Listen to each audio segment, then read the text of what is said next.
अल्हम्दुलिल्लाह कितने मैसेजेस आते हैं।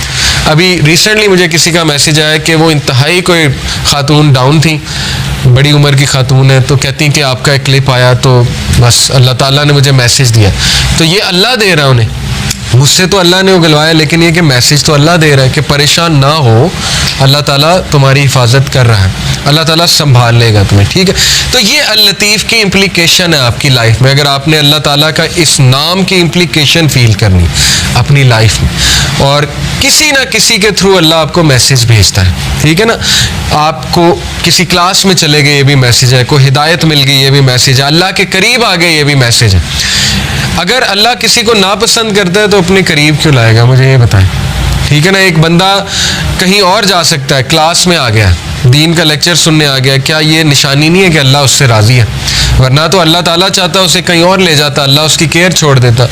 तो जो दीन के कामों में लगा है उससे कैसे अल्लाह नफरत कर सकता है? आप सोचें, जिससे अल्लाह दीन का काम, चाहे वो एक कदम चल के गया, चाहे वो किसी भी लेवल पे है।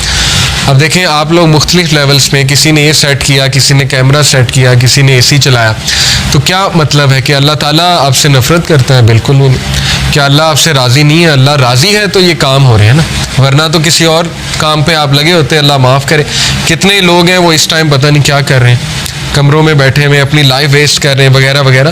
बहरहाल अल्लाह सबसे मोहब्बत करता है, और अल्लाह ताला बेशक अल-लतीफ़ है, अल्लाह ताला अल-खबीर है। फिर ये इन्होंने एक सिचुएशन रखी कि have you ever loved something that was displeasing to Allah and slowly just got off to the point where you didn't even know why you ever liked it in the first place. These are the ways of Al Latif. कि कभी आपने अपनी ज़िंदगी में ये feel किया है कि आप कुछ ऐसा अमल कर रहे थे जो अल्लाह को नापसंद था, और फिर पता नहीं कुछ ऐसा हुआ कि आपके दिल में नफरत आ गई उस अमल के हवाले से, और आप उस अमल से दूर होते गए, या आप पे कोई ऐसा टेस्ट और ट्रायल आ गया कि उस टेस्ट और ट्रायल की वजह से आपने वो अमल छोड़ दिया, आप सीधे हो गए। देखिए ना, अल्लाह को पता है एक बंदे को सीधा कैसे करना है। अगर एक बंदा गुनाह में और वो दुआ किए जा रहा है अल्लाह से कि अल्लाह मुझे किसी तरह निकाल दे इससे, तो अल्लाह ताला उसको शायद कोई गम भेज दे, कोई टेस्ट और ट्रायल में डाल दे, और वो बंदा अल्लाह के करीब आ जाए। तो ये भी अल-लतीफ़ की एक इम्प्लीकेशन है definitely. Helping and guiding in your life as Al Latif himself says कि बेशक अल्लाह ताला अल-लतीफ़ है अपने स्लेव्स के हवाले से। He gives provisions to whom he wills and he is the powerful the exalted in mind. बेशक वो अल-अज़ीज़ है और बेशक वो अल-हकीम है। और हम कैसे अब इस नाम को लेकर जी सकते हैं, ये बहुत अच्छी इन्होंने ना प्रैक्टिकल टिप्स दी हुई हैं। एक तो ये कि अपनी लाइफ में इम्प्लीकेशन कैसे अल-लतीफ़ की देखेंगे। अगला ये है कि how can you live by this name. तो नंबर 1, क्योंकि जाहिर है कि हमें भी अल्लाह ताला के जो नाम हैं उनको लिव बाय करना है। अल्लाह के नाम परफेक्ट है, इनफाइनाइट है, लेकिन इंसान में वो खसलत किसी ना किसी तरह है, जाहिर है, लेकिन उस लेवल की तो नहीं है, लेकिन किसी ना किसी हद तक है। Be gentle and kind to others. सबसे पहली बात यह है, जो कि इससे सूरह ज़ुहा से भी साबित हो रहा है, कि अगर आपने खुद गम से बाहर निकलना है ना, तो उसका सबसे मैं आपको एफिशिएंट तरीका बता देता हूँ, दूसरों के गम में उनकी हेल्प करें। आप देखेंगे आप अपने गम से बाहर आ जाएंगे। जब आप लोगों के गम आपके सामने खुलेंगे ना, आप अल्लाह का शुक्र करेंगे कि अल्लाह ताला ने आपको कितनी ज़्यादा नेमतें दी हुई। तो अपनी नेमतों पे भी इंसान को नज़र रखनी चाहिए। तो बहरहाल be gentle and kind to others. दूसरों की मदद करें, उनके साथ जेंटल हो जाए, उनकी बस ऐसे जाते जाते मदद कर दी, उन्हें पता भी ना लगा उनकी मदद कर दी। अल-लतीफ़ तो वो होता है ना जो पता भी नहीं लगने देता है। तो अल्लाह को राज़ी करने के लिए किसी की मदद कर दी जाते जाते, पता भी ना लगा, ठीक है ना। Reflect on your self and your surroundings. For example, radio waves, they can't be seen, but they bring about much benefit for us. The subtle air which is not heavy to breathe, the change of the seasons, ripening fruits, the day flowering over into night. तो इन्होंने बताया कि अपनी surroundings के बारे में mindful हो जाए, बाखबर हो जाए, तो हो सकता है आपको बहुत सी नेमतें अचानक नज़र आने लगी। जो गमगीन लोग होते हैं ना, मैं आपको उनका एक इशू बता दूं, जो डिप्रेस लोग होते हैं, वो अपने अंदर खोए होते हैं, उनको सिर्फ अपने दुख नज़र आ रहे होते हैं। इसलिए ना डिप्रेशन की एक स्टेज है कि जब इंसान सेल्फिश हो जाता है। यस, डिप्रेशन रियल है, क्लिनिकल डिप्रेशन इज़ रियल, इंसान डिप्रेशन में चला जाता है। मैं ये नहीं कह रहा डिप्रेस लोग सेल्फिश हैं, मैं कह रहा हूँ कि एक ख़ास स्टेज पे डिप्रेस लोग सेल्फिश होते हैं शुरू में, क्योंकि they are only looking within themself, they are only looking within themself. तो लतीफ़ को आप ऐसे अपनी लाइफ में ला सकते हैं, इस एट्रीब्यूट को प्रैक्टिस ऐसे कर सकते हैं कि आप अपने इर्द गिर्द की तरफ देखें। आपको नज़र आएगी अल्लाह की रहमत और अल्लाह की शफ़क़त नज़र आएगी। आपको साइंस हो सकता है नज़र आ जाए, ठीक है ना। ज़रा चलें फिरें, बाहर निकलें, बैठे रहेंगे तो डिप्रेस रहेंगे। ज़रा एक्टिव हो जाए, अल्लाह से मदद तलब करके तगड़े बने, एक्टिव हो जाए। Grow your love and amazement for Al Latif. और फिर इसको तीसरी तरह आप कैसे अपनी ज़िंदगी में ला सकते हैं कि अप्रिशिएट करें, पढ़ें, यकीन करें आप सिर्फ टाइनी और माइन्यूटेस्ट डिटेल्स को पढ़ें कि कायनात में कितनी प्रिसिजन है अल्लाह की तरफ से। यानी एक एक सेंटीमीटर, एक एक इंच के फासले से अल्लाह ताला ने मुतय्यन की हुई हैं चीज़ें। आप सिर्फ देखें जुपिटर जो है उसकी ग्रेविटी हमारे अर्थ से एस्टेरॉइड्स को हटा रही है। यानी देख लें अल्लाह ताला ने कितनी प्रिसाइज क्रिएशन है अल्लाह ताला की। हर प्लैनेट का मकसद है, हर स्टार का मकसद है।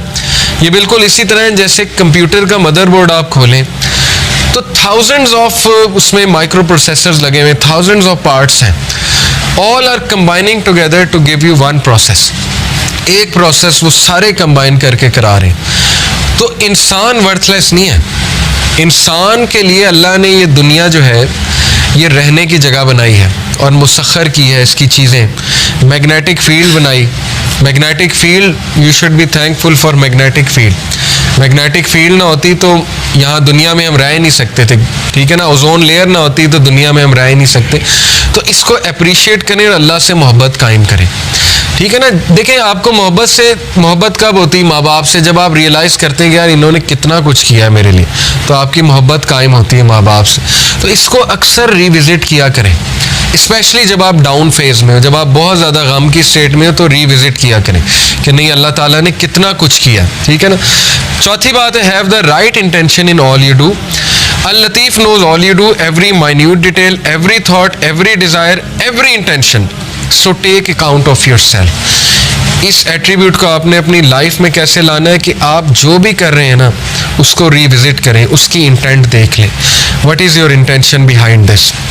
तो ये इसलिए क्योंकि याद रखें कि अल्लाह लतीफ़ है और उसको एक एक आपके दिल का राज पता है।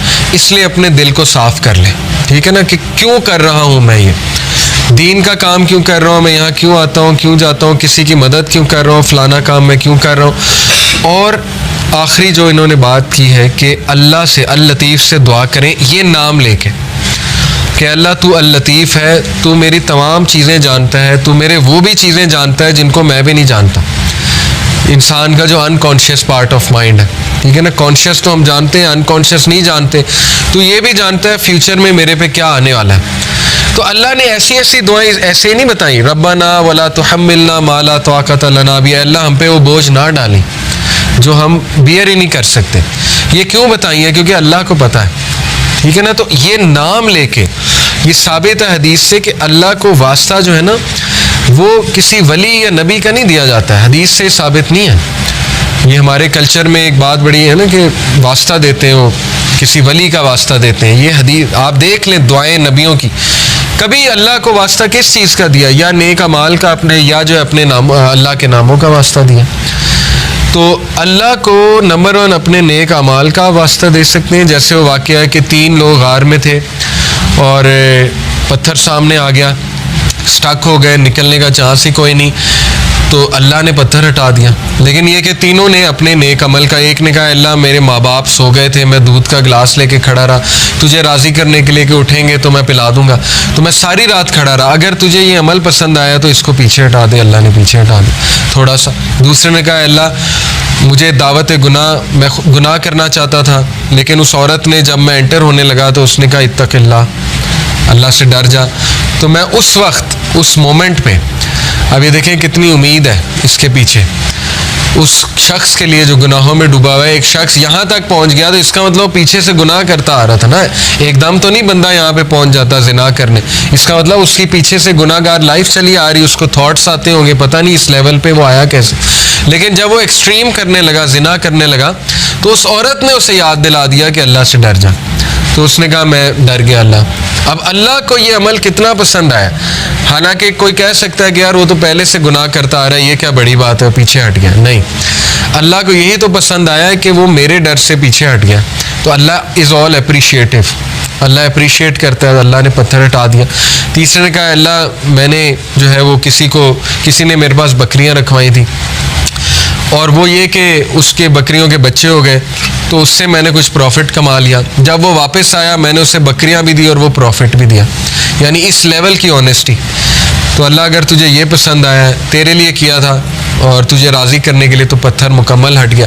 तो यहाँ से साबित होता है कि अपना वो अमल आप नोट करें जो आपने खालिस अल्लाह के लिए किया है। इससे ये भी साबित होता है कि अच्छा है कि आप ना हर अमल प्योर अल्लाह की रज़ा के लिए किया करें, क्योंकि मुसीबतों में वो चीज़ काम आएगी। ठीक है ना, जब आप पे मुश्किल वक्त आएंगे तो आप वो कोट कर सकते हैं। इसमें कोई प्राइड नहीं है कोट करने में, बल्कि तो अच्छी बात है कि अब आप अपना हर अमल मेक श्योर करेंगे कि वो अल्लाह की रज़ा के लिए हो, खालिसतन मैं अल्लाह को राज़ी करने के लिए करूँ। ठीक है ना, तो इसको रिवाइज करते रहें। और ये कि अल्लाह के एट्रीब्यूट से उसे पुकारा जा सकता है, अल्लाह को उसके नामों का वास्ता दिया जा सकता है। ठीक है ना, कि अल्लाह तू अल खबीर है, तू अल लतीफ़ है, अल्लाह तू अल जब्बार है, अल्लाह तू अर्रहमान है, अर्रहीम है, वगैरह वगैरह। तू अल फत्ताह है। अल फत्ताह कौन होता है? खोलने वाला, रास्ते खोलने वाला। जब सारे रास्ते बंद हैं तो अल्लाह अल फत्ताह है। तो ये है असल में दुआ करने का तरीका और दुआ करने का अदब। तो अल लतीफ़ पे मैं चाह रहा था आप लोगों से बहुत डिटेल में जो है वो बात करूं। और लास्ट एक लेसन मैंने आपको जो बताया कि 5वां लेसन जी, कि जब आप दूसरों की मदद करेंगे तो आप देखेंगे कि अल्लाह ताला आपका गम जो है वो दूर कर देगा। तो इसलिए गिवर बने। और इसमें बहुत इम्पॉर्टेंट लेसन है कि यतीम को ना धुतकारो। ऑर्फन के बारे में अल्लाह के नबी ने फरमाया ना कि जो एक ऑर्फन को टेक केयर करता है तो वो और मैं ऐसे होंगे जन्नत में। उंगलियों से जो है वो बताया कि बिल्कुल ऐसे होंगे। तो इसके बारे में एक आलिम से मैं सुन रहा था, उन्होंने कहा कि ऑर्फन की टेक केयर का ये मतलब नहीं कि उसे मंथली स्पॉन्सर कर दिया। ऑर्फन की टेक केयर का मतलब ये है कि आपने उसकी परवरिश की है और आपने उसको कॉन्स्टेंटली लुक आफ्टर किया है। ये है असल में ऑर्फन की टेक केयर करना। तो बहरहाल सूरह ज़ुहा इज़ योर एंटीडोट। जब भी आप डाउन हो सूरह ज़ुहा पे गौर करें। और ये जो आया है सबसे ज़्यादा होपफुल है, वला सौफ़ा युती का रब्बू का फ़तरज़ा। जल तेरा रब तुझे देगा और तू राज़ी हो जाएगा और तू गमगीन नहीं होगा। लेकिन इसमें की पॉइंट पता है क्या है कि अल्लाह से उम्मीद लगानी है, इंसानों से नहीं। बीच में कोई फिर वो शिरक नहीं होना चाहिए, बीच में नहीं कोई होना चाहिए एंटिटी। सारी की सारी उम्मीद अल्लाह ताला से है। फिर आप देखें अल्लाह ताला जल्द आपको ऐसी चीज़ दे देगा कि आपका गम अल्लाह हल्का कर देगा। बाकी आसानी की दुआ मांगनी चाहिए। देखें हज़रत याकूब तो कहते हैं ना अल्लाह ताला के वो रो रो के अंधे हो गए, यानी हुज़न में थे, वो कांस्टेंट स्टेट ऑफ गम में थे। लेकिन पता नहीं ऐसी क्या उनके पास पावर थी कि इस गम के बावजूद, अब ये पावर वही थी ज़ाहिर है, अल्लाह का नॉलेज था, अल्लाह की तरफ से सकीनत थी। लेकिन ये कि इतना गम उन्हें आया, इतना गम उन्हें आया कि वो रोते रहते थे अपने बेटे के लिए। और ये कि वो अंधे हो गए रो रो के। लेकिन फिर अल्लाह ने रिलीफ भी दिया, बिनाई वापस की कि नहीं की। और वो करने का तरीका भी मुतय्यन था पहले से। और ये भी बात याद रखें कि बड़ी खूबसूरत एक मिसाल है ना कि लास्ट क्लास में मैंने दी थी, किसी ने पूछा कि अल्लाह ताला को क्यों नहीं तरस आता किसी बंदे पे जो बहुत ज़्यादा मुश्किलात में। जैसे किसी ने मिसाल दी कि शाम में एक माँ थी, उसके 4 बच्चे थे, उसके घर पे बम गिरा तो चारों बच्चे फौत हो गए। तो अब वो माँ इतनी पेन में है, उसके पास है ही कुछ नहीं, उसका शोहर भी मारा गया, वो बेवा भी हो गई, बच्चे भी मारे गए, अब वो करे क्या? तो वो कितने गम में उस टाइम पे, क्यों अल्लाह ताला को उस पर तरस नहीं आ रहा? किसी ने सवाल पूछा तो हमारे एक भाई माशाल्लाह उन्होंने बड़ा अच्छा जवाब दिया। उन्होंने कहा कि देखें अल्लाह ताला को, आपको नज़र आ रहा है वो औरत गम में है, अल्लाह ताला को वो औरत जन्नत में अपने बच्चों के साथ खेलती नज़र आ रही है। अल्लाह ताला जो है उसको फ्यूचर पता है, अल्लाह ताला अल लतीफ़ है। ठीक है ना, अल्लाह ताला को पता है कि ये हुआ है। लेकिन ये जो सब्र करेगी इसके बदले इसका मकाम क्या है? हमेशा की ज़िंदगी, और वहाँ पे अपने बच्चों के साथ खेल रही है। तो हु नोज़, ठीक है ना। इसलिए ये कि अल्लाह ताला पे ट्रस्ट करें और अल्लाह ताला